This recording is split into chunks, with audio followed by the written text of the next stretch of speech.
YouTube live on what's happening in Web3 and Metaverse because it's been such a big topic this year. And, as Sharul said, guys, I'm also a big believer of diversity, equity, and inclusion. And this is really important moving forward because the great thing about Web3 is it's a really big, diverse community of creators, critical thinkers, academics, ex-corporates, and people basically working together to build out these new applications.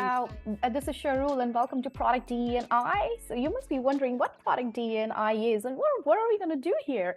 So product could be anything. It could be a Web3 application. It could be a Metaverse platform or any application or website that you use on the daily basis. So, and you must be wondering what D&I is. So that stands for diversity, equity, and inclusion, and how important these three words are to make a successful product in the team. So today we have Paula with us. Paula, welcome to Product D&I.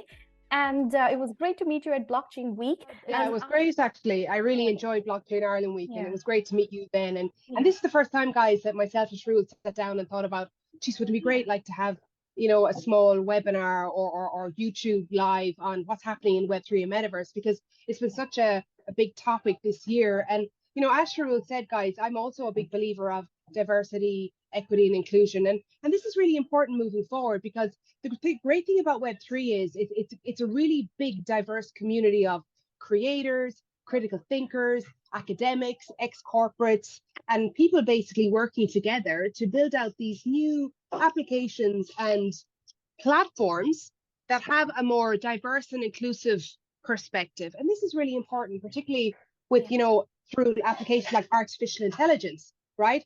Obviously in technology, if we're building out an actual process that automates human behavior, it's very, very important that we have, people represented in building out these new types of applications, like women and children and academics and creatives, all working together to create a more inclusive and diverse internet. And that's essentially what Web3 is. There are a couple of partnerships that you're involved in. So tell us more about your projects into Web3 and Metaverse space. What are the challenges, opportunities, and how it looks like for the future? Absolutely. Well, I suppose, guys, I should really start off on how I got involved, really. So basically, I've been lecturing e-commerce since 2004. And it's quite funny, actually, because back in 2004, my student said to me, "Oh, miss, who's going to buy a handbag off the internet using a credit card when you can just go to the local shop?" And I remember thinking, so it was kind of on the cusp of e-commerce. Same day, someone asked me, why would someone put money in an email? So that we were talking about PayPal. Fast forward 20 years later, I'm having the same conversations. The only difference is my students would ask me, why would I spend, 250 grand on a JPEG that looks like a monkey? So as I said, as we were chatting about it, Blockchain Ireland, Sharul, technology is constantly evolving. We're moving from Web 2 to Web 1 to Web 2 to Web 3. And because I have the privilege of lecturing in a university, I get to teach amazing subjects like blockchain and e-commerce, working on NFTs, researching about crypto and so on and so forth. So yeah, my journey would have started in 2004 lecturing e-commerce. And then I spent 9 years in China, which I started learning about retail and technology. So a lot of my adult career was there. And I remember my first, speaking about Web3 is a mixture. It's AR, it's VR, it's crypto, it's metaverses. Yeah. And my first, how will I say, trip to the rodeo, shall we say, was 2012 when I met the inventor of AR, which is actually, guys, I'm wearing right now, I'm wearing AR earrings. Yeah. Was 2012 when I met AR creator TMA Bauman, and we were in a Shanghai nightclub, and she put on some nails and she took out this app, and there was unicorns coming out of the app. So it was the first example of Snapchat. It was pre-Snapchat. Yeah. So that was the first time I learned about kind of metaverse content and AR and VR. It wasn't until then Bitcoin came along that the whole decentralization of Web3 came about. So I think I was destined really to be in this type of job because, I've been around for 20 years teaching this subject, my experience in China, and then more recently, getting involved with NFTs and, other types of metaverse companies. So one particular project that I'm working on at the moment that I'd like to share with you guys is called Phygital Twin. Okay. And Phygital Twin is a startup. And basically what we do is we make 3D wearables or phygital items And let me explain to you what those are. So we make digital clothing and physical clothing together. It's on-demand fashion Phygital clothing. And Phygital clothing is basically digital clothing and physical clothing combined. Interesting. So what I'm wearing right now, these earrings are actually virtual earrings. You can see. Yeah. So these And they are look so AR earrings. great on you. Yes. Yeah. So my job really Yeah. is working in the fashion and retail industry, Yeah. trying to understand Yeah. what kind of digital products and services are going to be available. So we think in the future Right. that people are going to wear more digital clothing in the future. So that's why a lot of the fashion brands you've seen this year, a lot of them are coming out with digital wearables, sneakers from Nike, for example, NFT handbags, a variety of new digital assets like the fashion assets. So Phygital Twin would be one of the biggest projects I'm working on at the moment. So we're basically bringing on-demand digital fashion to influencers. Right.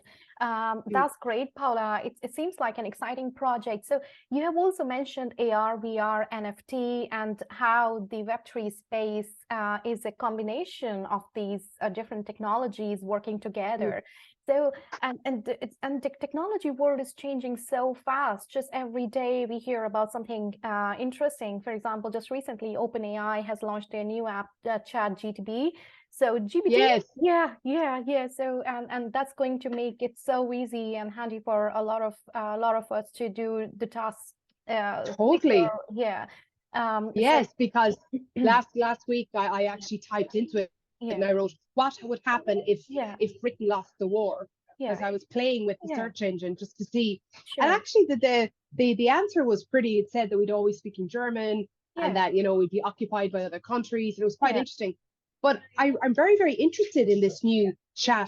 AI chat facility, because I think it's going to maybe it'll be how will I say, it'll compete with Google in terms of searching, Right. don't you think? And Definitely. if that's the case, I think Google are going to have to look for other types of advertising models. For sure. So I believe that in Yeah. Web3, we'll be using, these type of search engines like this Yeah. chatbot GPT, Yeah. but we're going to be using NFTs Yeah. for monetization and intellectual property. So it Interesting. won't be about, we won't Yeah. be selling advertising anymore. It'll be more around the IP around NFTs and monetization. So I definitely think, this type of search engine may replace Google, or it's making Google very, very worried. And Yeah. guys, as you know, Google is a Web2 tech giant, a Yeah. centralized Web2 tech giant who monopolized on the internet when it was created. And that kind of brings us nicely back into, what the difference is between Web2 and Web3. Should we have a little chat about that maybe? Yes, absolutely, Paula. Let's go for it.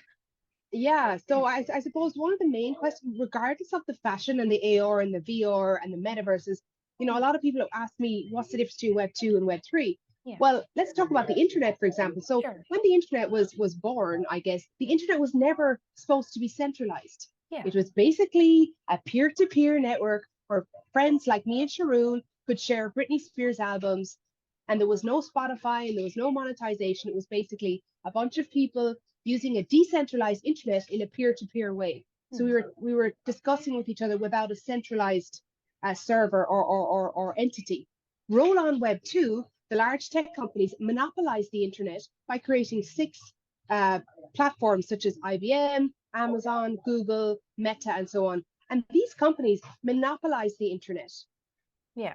I'm sure you've seen the Netflix movie Social Dilemma. So we know that centralized systems don't work because our data is compromised. We don't own our own identity. We don't own our own money. We don't own our own content. So Web2 is starting to become cumbersome. So now with the blockchain technology, which is a decentralized network, we have the opportunity to build out a brand new internet, build our own applications and platforms that are decentralized, which means that they are built for the community, by the community. And people like creatives have the opportunity to own their own content, to have self-sovereignty, to monetize on their own content, and look after their own digital identity. This is why Web3 is more of a movement. So Web3 will run alongside Web2. So that's why, Sharul, as you know, why we're so excited about Web2 is because it's giving the power back to the community to build out new decentralized platforms and applications, new currencies. Right. Even like if I was to send money to you and you were to send money to me, and then we have our friends validate the transaction, why do we need a bank? Maybe we could just set up our own fund and share money and resources between each other without having to go through Google or Amazon or the Bank of Ireland or whoever it is. So Web3, I think, is a very, very exciting opportunity for everybody, really. And banks will evolve. Amazon will evolve. Google has bought its own blockchain or is building out its own blockchain. So we know these Web2 companies are eventually going to have to offer, a decentralized way and how they collect our data. What do you recommend? What do you do to keep up to speed with all the technology that's needed in your own space? Well, I would recommend to anybody getting started, it really depends what for. Like in Web3, you have so many different kinds of applications. So, AOR and Web AOR could be one, decentralized finance could be another, crypto could be another, building an avatar and putting wearables on it, rocking up in a metaverse is another. So it really depends on what you're interested in. I think the first industry to capitalize on blockchain decentralized technology would be the financial industry. And then after that became fashion and retail. So you find me in fashion and retail mostly. And fashion and retail and new technology is quite easy for us because in fashion, we still have physical and digital goods. So it's very easy for me to explain, oh, I happen to be wearing a pair of NFTs. I own these, I can sell them. These are digital assets that I'm wearing. So my point is that I think if you're interested in fashion and retail, that I would start there because the great thing about fashion and retail is it's in e-commerce. We still make physical clothing, if that makes sense. So this clothing, for example, these earrings or this jumper that I've made, this is a physical item, but this is a digital item. So again, I tell my students, obviously I work in retail and fashion, that's what I started. Incredible. How the brands are communicating what Web3 is. But if you're looking at like finance, then you're looking at like DeFi, which is another type of Web3. DeFi, is probably the most disruptive. I mean, the idea of, offering financial products to, communities that have been, have had no access to finance. And now we have this decentralized finance opportunities for these communities who have access to finance. I mean, I think out of all the Web3 applications, finance would probably be the biggest one. And then, of course, fashion and retail as a second one. So yeah, use Google, the resources that I use to learn about crypto and the metaverse and Web3, I use Bankless, which is on YouTube. I use The Defiant, which is another YouTube channel. They're my two. And then check out what all the big brands are doing. Nike, for example, is doing amazing things in Web3. Starbucks, Tommy Hilfiger. Last year, I was working on Metaverse Fashion Week, where we were creating the 3D wearables for Tommy Hilfiger. So yeah, there's loads out there. Everyone can learn by themselves and just watch lots of YouTube videos, read blogs, that kind of thing. LinkedIn is great as well. Great. Great, Paula. And when on our channel, as diversity, equity, and inclusion is one of the integral part of our conversation. So how would you feel about DE&I in this metaverse and Web3 space? Any thoughts you would like to share? Yeah, absolutely. I mean, I think it's very relevant because, the internet unites us globally. We're a global population. The internet and technology gives us access to local markets, gets us to understand about what local populations want and need in terms of what kind of products and services. So I definitely think Web3, because Web3 is about it is about inclusivity. It is about self-sovereignty. It is about making decisions on your own with the community, for the community, by the community. So I think as we move forward, building out these type of applications and platforms, and like I said earlier, that there has to be a very balanced approach, particularly if we are automating a human process. It's very important that we understand localized communities. It's very important that we challenge existing narratives. Perhaps those narratives were not accurate or they didn't tell the right story, and then you have a lot of polarization in the world. So we don't want this. So I think Web3 is uniting people, particularly creatives, and people from other financially disadvantaged backgrounds by providing technology and getting us working as a community to build out this new kind of internet where people have self-sovereignty and ownership over their own assets that live on the internet. So yeah, absolutely. Like I'm very interested, particularly at Phygital Twin. We're hoping to work with a lot of ethnic, designers from India, China, Pakistan, Peru, wherever, just to understand what kind of products they want. And here's the beauty about on-demand fashion. If you think about it, Sharul, like if I was to design a t-shirt, a 3D object t-shirt, right, in a rendering, and I was to send to the local population to train the model through machine learning. And there's a big difference between Chinese red and American red, or the baby dragon and the big dragon, or maybe we misunderstood something. At least the 3D objects would we be able to learn in real time what the local population wants before the actual t-shirt is made. Does that make sense? So technology crosses borders, it crosses cultures, it crosses genders. Why? Because we're all building out these communities where we have this opportunity to share where we're from, what we're about, what we want the future of the internet to look like. And we don't want decisions made for us anymore. We want clarity and inclusion. And that's why I think it's more important now than ever that we're in the Web3 community, that we are building out, these type of platforms and applications that represent women, represent, small minorities, and all the other kind of community members. And that's how it should be, that's how it should be. That's great, Paula. Incredible. There's still a majority of the world population is still living under poverty. So is there a revenue or earning opportunity here that you would see for those masses who still are struggling to meet the ends? So we have this thing called tokenization in crypto, tokenization. And tokenization, I know you've seen it in non-fungible tokens in terms of NFTs, but also in terms of financing. So I think tokenization, where you take a collateral asset and you tokenize it and then you sell that token. Tokenization is a financial term. It's a way to raise funds for a particular community.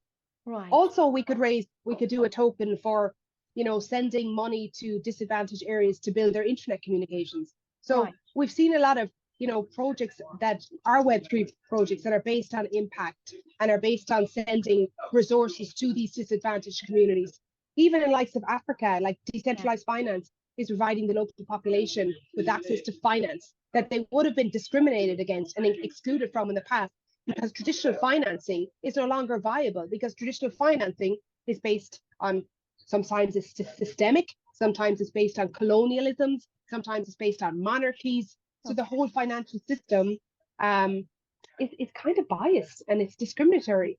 So at least at Web3 and the decentralization of finance and these new financial intermediaries that live on blockchains and offer different types of products like crypto and NFTs could be a way in which communities can start building and participating on a financial global scale through DeFi and Web3.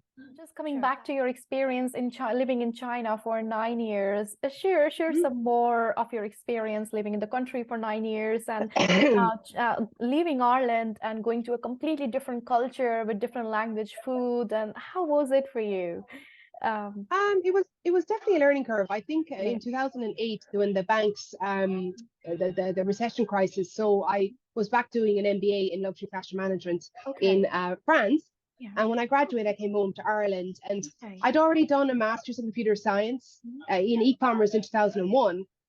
So I was back in Ireland with a master's in e-commerce from 2001, an MBA in luxury management, and I'm speaking French, and I'm like, I don't, there's no market here for luxury or tech or e-commerce. And then my Chinese friends called me up and said, hey, Paula, China needs tech, needs e-commerce, luxury buying, and so on. So I actually got a job there working in Donghua Dashur, which is a Chinese university. So I went out there 2 years basically teaching social e-commerce in 2012. Social e-commerce, imagine that, in 2012. And then I got involved, I set up my own company, and I was bringing Chinese clients to Paris Fashion Week to buy haute couture dresses and other types of goods. Interesting. So I learned a lot about the Chinese consumer, particularly on what they like to buy, how they like to buy. And I used to advise luxury brands on small things like, I have a great understanding of consumer behavior from the Chinese. And then I remember thinking, they had a big problem with counterfeiting. And then I thought that's when the blockchain kind of stepped into me. And I was like, well, blockchain would solve counterfeiting, because an NFT, when you buy like a physical bag like Louis Vuitton, when you get an NFT with it, an NFT is a smart contract for ownership, authenticity, and provenance. So we know that blockchain technology and NFTs can solve the counterfeiting problem. So I had already picked that up in China because the Chinese were quite, nervous about counterfeiting. Another thing I noticed as well, sometimes I'd overhear my Chinese clients talking about scarves, and in Mandarin they're saying, "Oh, Hermes doesn't understand Chinese culture. That baby dragon has insulted half the population. Oh, that's American red. They don't know Chinese red." And I remember thinking to myself, would it be amazing if we had a 3D model and we machine learned, we trained the model to actually capture local Chinese tastes and wants, and then it was sent to the supply chain to be made. My Chinese customer would be very happy because Hermes, for example, gave them the opportunity to train the scarf and to figure out which dragons work, all these kind of cultural nuances that we wouldn't have had. So basically, my time in China gave me a very good understanding. Also, e-commerce. I mean, my friend was working in Tencent, and they made Honor of Kings, and MAC Cosmetics were actually in the game. So the gamification of fashion products also comes from China. So so all that experience from working with the Chinese in fashion and tech, I spent 2 years in WeChat as well, really gave me a really brilliant understanding about how technology can help us create sustainable fashion products and services. So I definitely think technology is going to be an enabler, and particularly Web3, because Web3 gives us access to real-time fashion supply chains that are run by the people for the people. So imagine currently when you buy something from Zara, I've often been in Zara and I thought, "Ew, that product is ugly. I didn't ask you to make that. It doesn't fit me and it's going to end up in a landfill." But what if I told you that in Web3, Zara shared their supply chain with us and asked us to vote on which product we thought was cool before they made it? Right. Imagine that. On-demand That's a fashion supply chain. Wonderful use case. Yes. There was a research I saw a while ago that how much of clothing goes into landfill in the end of the day, and it literally shook my heart that this much goes as a clothing all around the world goes as waste. So yes, absolutely. Great use case. And and that's something we're trying to solve with Phygital Twin. It's on-demand fashion. So we basically create the collection. It's available on your computer, and you buy it before it's made. That's the point. So we're not trashing fast fashion. We're just saying that we think moving forward in Web3 that people need to have alternatives. So on-demand fashion, I definitely think, and phygital fashion is going to be the future for sure. And I think it will also encourage minimalism. Because I think as women, or when we love fashion, we end up buying a lot of stuff for whenever, because fashion changes very fast. I mean, we can go nuts. We can go nuts with our avatars and our earrings and whatever. We don't have to buy them. These are virtual, for example. But I can still express my individuality using digital fashion without it ending up in a landfill. I'm thinking a lot of different use cases there will be in the near future that will. I think the future of fashion will be community orientated. It'll be driven by creatives and their communities, and their creators will own their own IP and will be able to monetize their own fashion collections. And also from a tokenization perspective, we're going to see a lot of smaller fashion design companies who are able to actually build out their own fashion brands without the need for inventory. Right. Because it's digital fashion, right? So you can wear digital fashion, you can wear physical fashion, you can wear Phygital fashion. There's so many wonderful opportunities for fashion brands and people to create their own identity on Web3. Interesting. And I myself was so new to Web3 concept, and I wanted to understand more on what it looks like, what life in the Web3 and Metaverse looks like. So from you, I have learned a lot, and I'm sure people who are going to see this video are going to learn a lot from you on the use case of Web3 into fashion and retail. And I'm sure we have a lot more to learn from you, all your diverse experience. We should definitely connect again to see how the market is progressing and new use cases in Web3 and Metaverse that are coming up ahead, and how your organization is doing when it comes to various use cases in the absolutely. In So I'd say to your viewers, join us at PhygitalTwin.io. So we're launching our first Phygital collection at the end of January. Lovely. So check us out. Yes, Cool. absolutely. So I'll provide the link to people to access the website and to get more Get in information touch. on the project. Get in touch with you and your team. That's great, Paula. Thank you so much for your time, and we No will worries. be in touch, and we will definitely organize another session to share and talk about more of the use cases. As I mentioned to you before our call, that I love learning from people's experience. So yes, so this was my first journey with yourselves to understand more on Web3 use cases and how this industry is going to progress. And I see the future is bright. And maybe next time we should try lives, or we could have a Yes, Q&A, but we'll see. Oh, it's all good. definitely. Thank you so much, Yes, Ruth, for thank having you, me today. Paula. Thank you, Yeah, Paula, take care. for being here. Take care. Bye bye. Bye.